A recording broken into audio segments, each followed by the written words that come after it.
Hello, everyone, and welcome to the studios again at Culpeper Media Network. My name is Jonathan Krawczuk, and it is my pleasure once again to welcome a wonderful young lady and her dog. Ladies and gentlemen, again, welcome Patty Werick. Patty, it is great to see you again. Thank you, John. It's lovely to be here again. Now, Patty, we have done a number of shows highlighting the Culpeper Humane Society and the work that you guys do.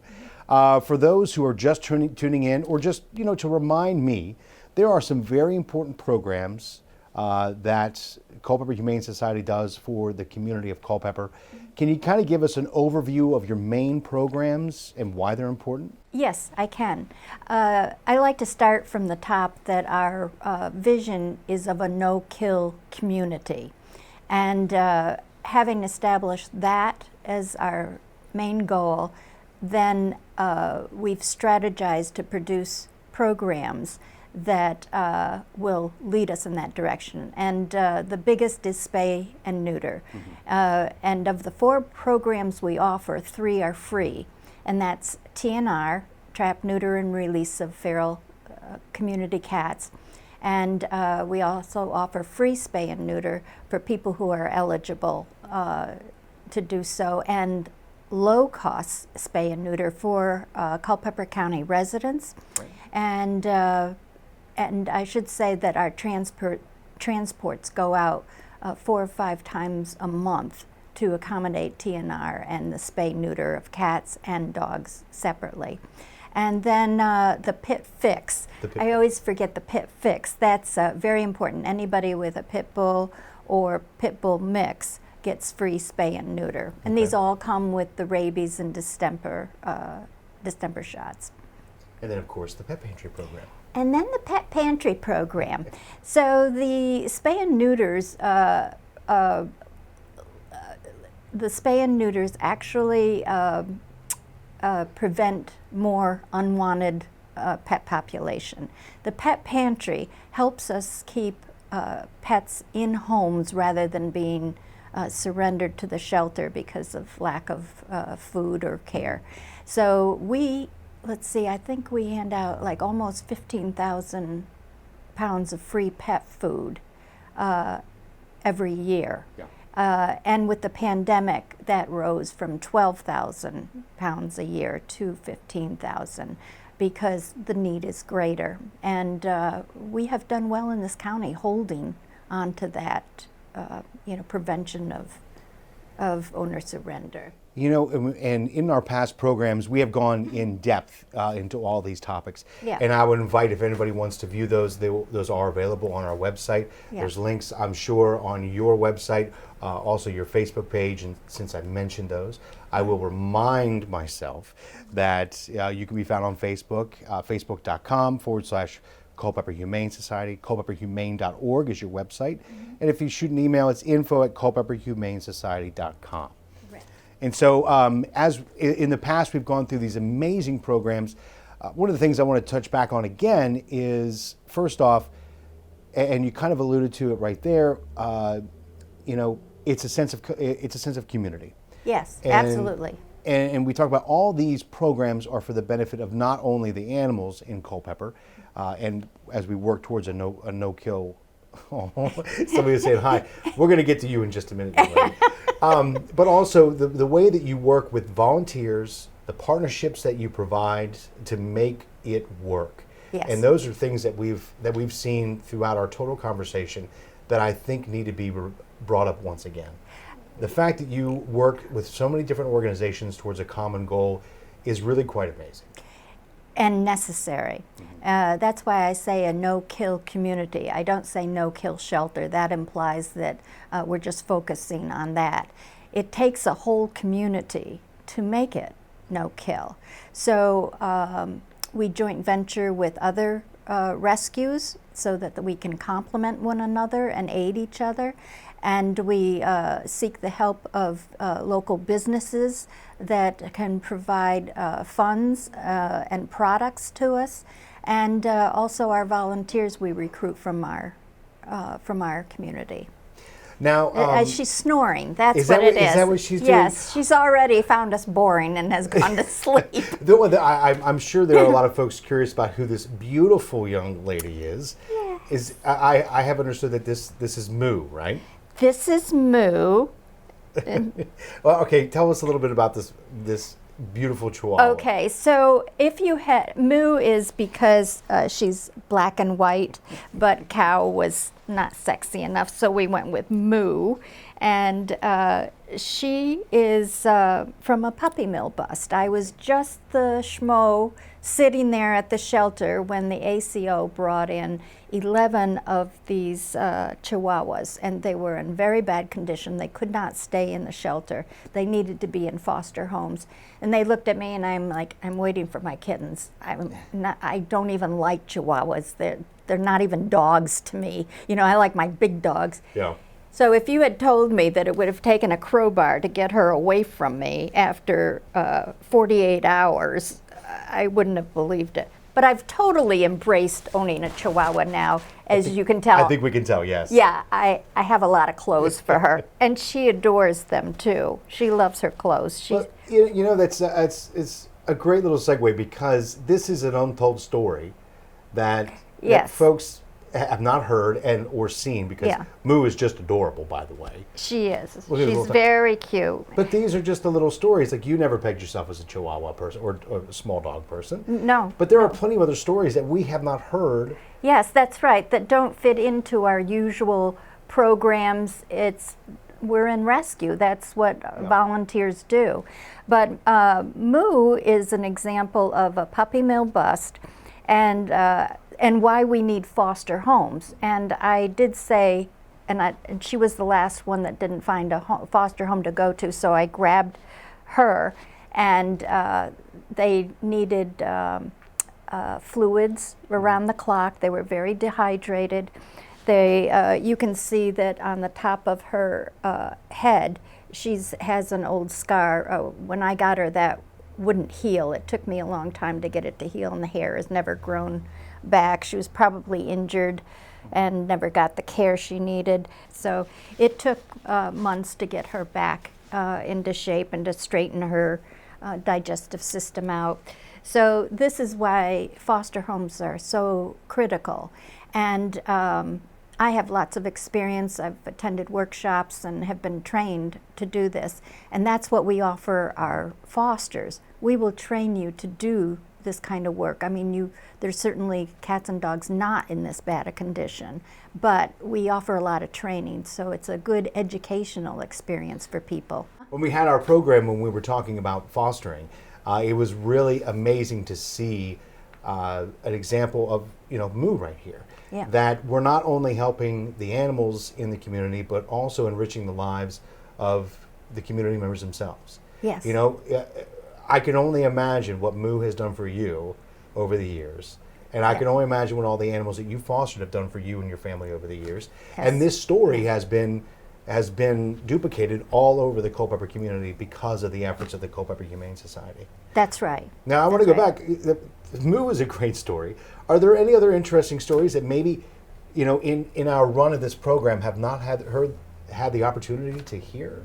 I'm so glad you're asking me about this, because yes, there's so many things that our volunteers do independently, and because we are in rescue, we have some resources and we can help the animals in our community. We don't even think about it because it's just part of what we do. For instance, last year, a family's house burnt down, and all they had left was the clothes on their back and their car. And he had 5 children. He and his wife had 5 children. Because they were a large family, they couldn't all stay together. They had to split the family up into different places. Well, this meant that their 3 family dogs had nowhere to go and couldn't be brought into other people's homes. They may have had a dog, they may have had allergies, the house may not have been big enough. So what we did is we took those dogs and put them into a kennel, Quail View Kennel, which wonderful, wonderful. Tamara Lee owns it and operates it, and she has been a just a wonderful asset. She's a volunteer with Culpeper County, with Culpeper Humane Society as well, and offering us a discount. Took those dogs for 6 weeks, and we paid for it, but at a discount. And the dogs were not up to date on their vaccines, so we took them in to have them vaccinated, and one had an ear infection that we took care of because this family had no money, and by the time insurance came in, it wouldn't have been enough. So we took care of all of that for this family. So you can imagine when they were able to get another home and move in, that they were very happy to have their dogs back. And this is a family of 5 children. Those there was a suggestion made that he relinquish them to the shelter. And he said, no, those are my children's dogs, and they have lost everything. I don't want them to lose their dogs as well. And he would take them to visit the kennel and visit them too. So I'm glad that we could help, because the whole community pitched in to help this lovely family, and we were able to as well. That is an amazing story. It's one of those things, you're so devastated by what has happened. And then, you look at your dogs, and, you're at a loss at what to do. Yeah. And to have the Culpeper Humane Society come in and be able to provide continuity and that love for the family is really an amazing offering. And, I'm sure they were unbelievably happy that you all did that. Absolutely, and that's why I think of us as a civic group, because of our helping with people. Every animal has people attached to it in some form, and we help those people. Mm-hmm. Well, Patty, and I want to remind everybody, if they want to learn about any of these the fostering program, Pet Pantry, TNR, Spay and Neuter, there are, I think we've done a total of 6 or 7 shows, and we've gone into detail about all these, and really need to reach out and learn more about the Culpeper Humane Society. Just the story you just shared is one example of probably hundreds of stories that have gone and weaved their way for this Culpeper community. And the joy that animals bring to our lives is made possible by a lot of the work that you do. And so thank you. Oh, you're most welcome. The real thanks is when you see faces that are so happy because you've helped that pet. Right now, I'm working with a disabled lady, and she's had enough. She's like, I'm no more paparazzi. I'm working with a disabled lady and her husband, who is also disabled. He's in a wheelchair. And they have 2 kitties, and one started flopping down, and it looked like he had a neurological disease. They have no money at all. And I've been feeding these cats for 4 years now, so I have a closeness with these people. So I've started taking them to the vets and having them vetted. They had fleas. One that I thought had a neurological disease actually just had a horrible ear infection, so we've been working on that. She's disabled. She cannot give pills and medicine like that, so I've gone over once a week to help her do the kitty's ears and to give him his shot. And she is the happiest person. I mean, their whole lives revolve around these 2 cats, because they give them a reason to get up in the morning, and it's their joy and pleasure, and they're purry love machines too. So I like that, purry love machines. Oh yes, very much so. And you really are making a difference, one family at a time, because as you told us with the story before, and again with the kitties, and my dog and Nicole's dogs, they're part of the family. That's who they are. Absolutely. And yes. You're really working to keep families together and happy. Yes. And it's really making a big difference. Yes. All right. So Patty, there is there's a lot that you do, but there's also a few folks that we have. We don't get a chance to speak with these individuals a lot, but there's a very special individual in studio here today.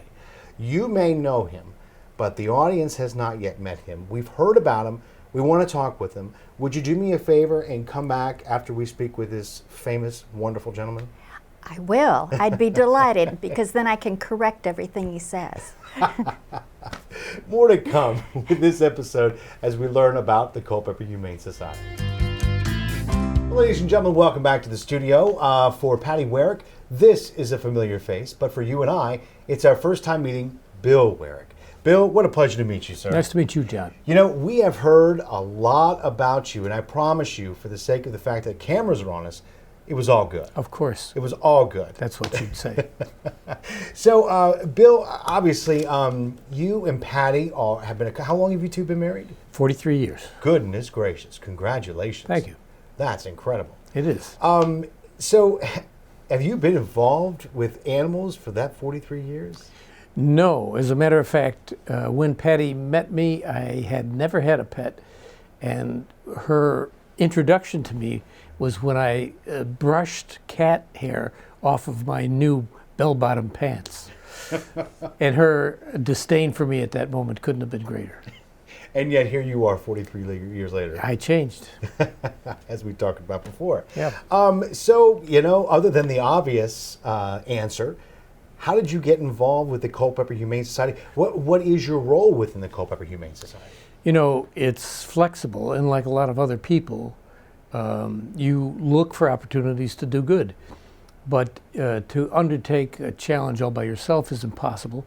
So often you just worry that you're not doing anything. Patty created this structure, and as time went by, there were niches that I could fill. So she would say, "Can you drive on Thursday?" And I would help animals by driving on Thursday. And then the time came and she said, "Can you start to take over the treasurer's role?" And for a long time, Patty still did most of it, but I'm learning and I'm starting to take those over now. So it was taking advantages of opportunities that were made for me. So, what do you do? What is your day job? And do those skills translate to the Humane Society? I think they do. My day job is I'm an engineer who helps countries or states that are fighting over water that they share.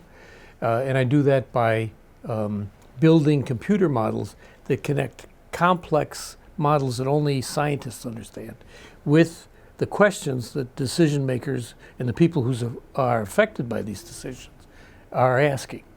And so one of the, not the whole thing, but one of the parts that I'm doing for Patty is building simple computer models that answer questions like how much money are we spending on vets and how much money are we spending on food.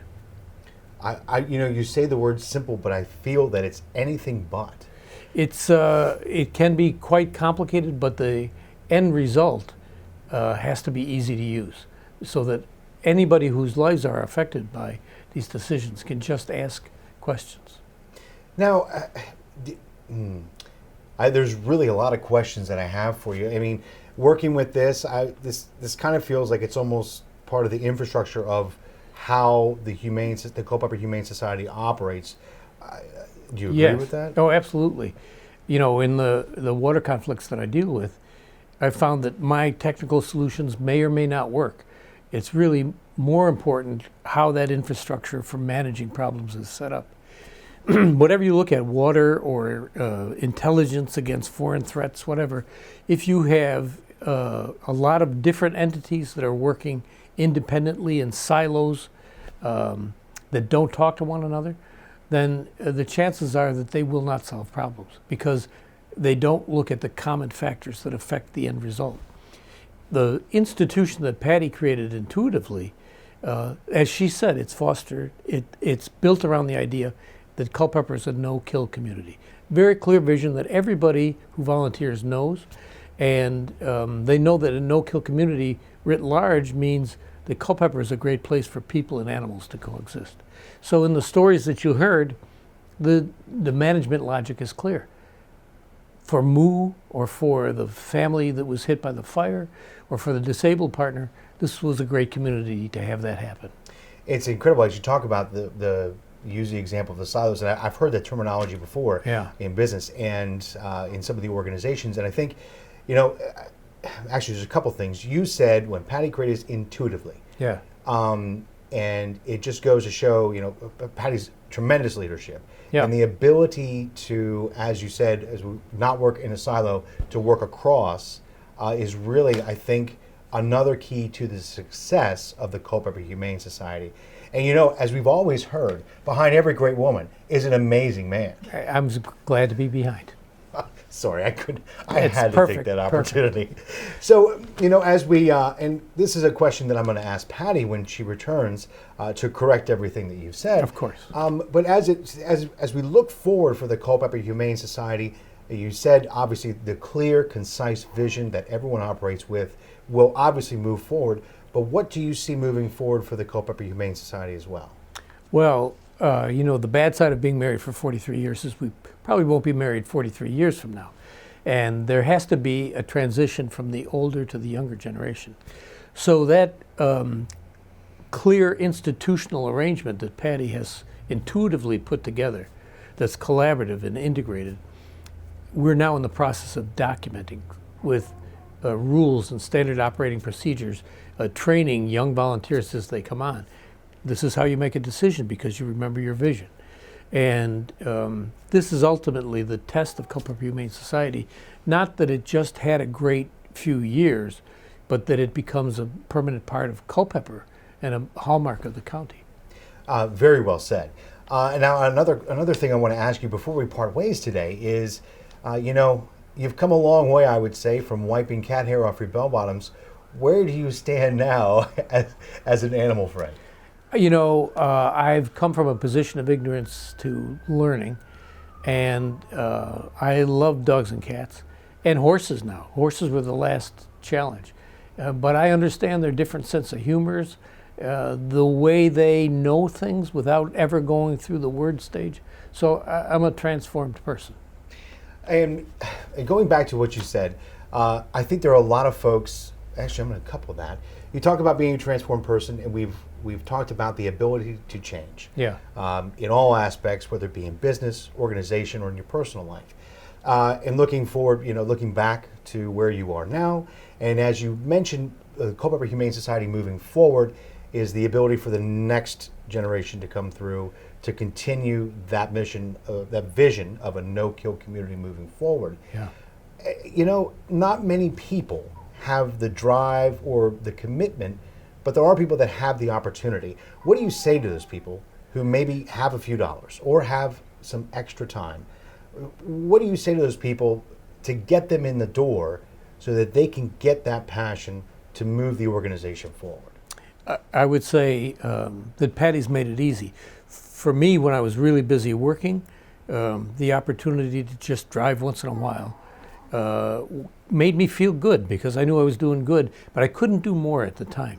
There are people who have less time than I did who can't volunteer to drive or to foster.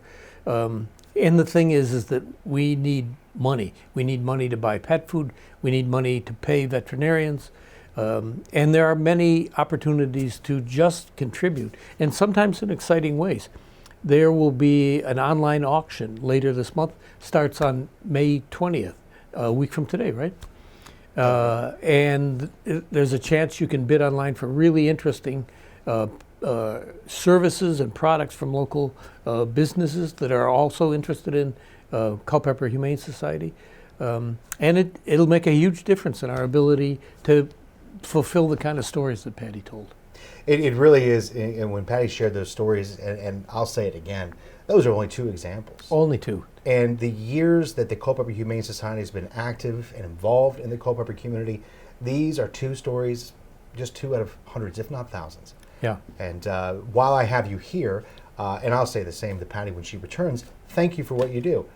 You along with the Culpeper Humane Society, are making measurable differences in the community. I accept your thanks, but you have to also understand, it makes me feel good. It's a win-win. Well, it has. This conversation has been a win-win. It has been a pleasure talking with you. Thank you for what you do. Thank you for coming in. Thanks for having me, Jim. And I look forward to seeing you again in the studio sometime soon. Okay. All right. Again, more as we learn or continue to learn about the Culpeper Humane Society.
Well, ladies and gentlemen, welcome back to the better half of the Werick family.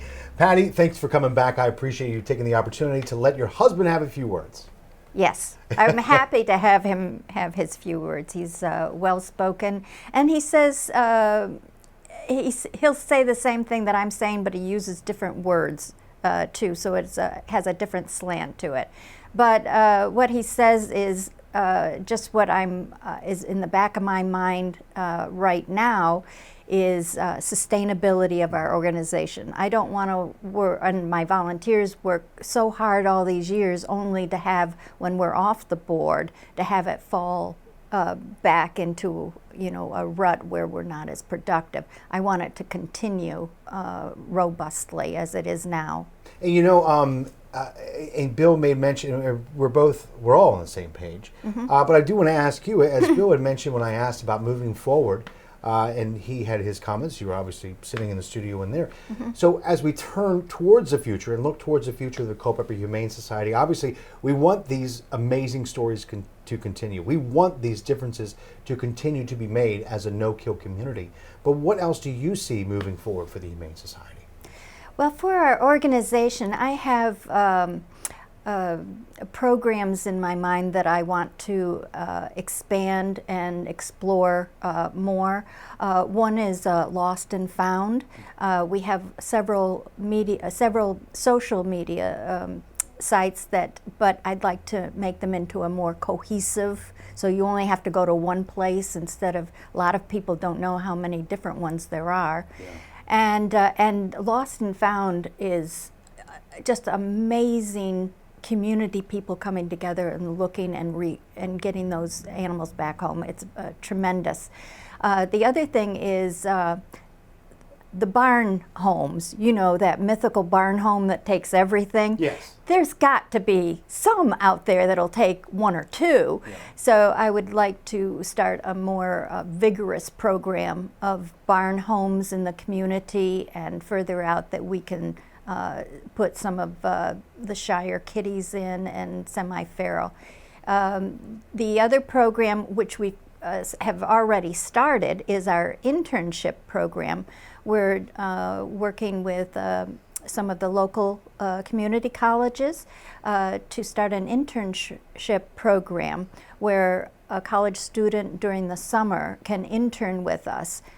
Whatever, if it's marketing or creative side, or if it's writing or photography, or even just business administration type, we can put them to work and they can earn a credit over their summer. So we've already put that together, and now we'd like to expand on that.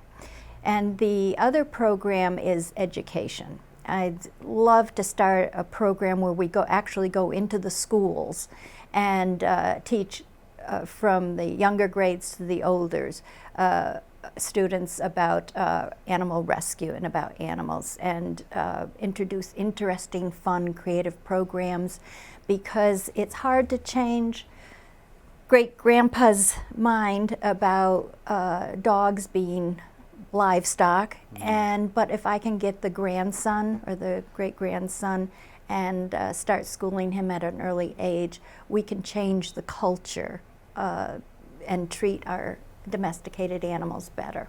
I wholeheartedly agree with that. Education,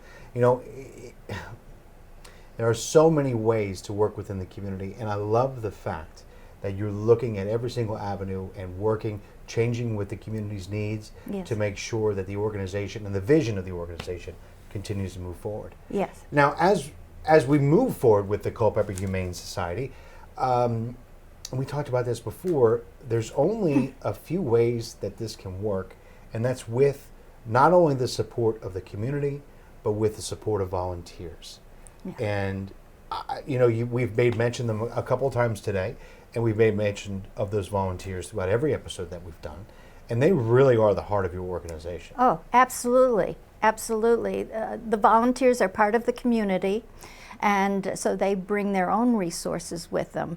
But the work that they do is astounding. I'm so proud of our hardcore volunteers, the transporters that we make 4 or 5 transports a month, taking dogs and cats to low-cost clinics, and some of them we travel an hour and a half each way to in our old funky van, and to get them all spayed and neutered for the community, the free and the low cost that helps people. And those drivers, it takes them 3 hours to do that. They have to drive all the way down there, drop the animals off, and drive all the way back. I then have a second driver go down to pick them up and drive back.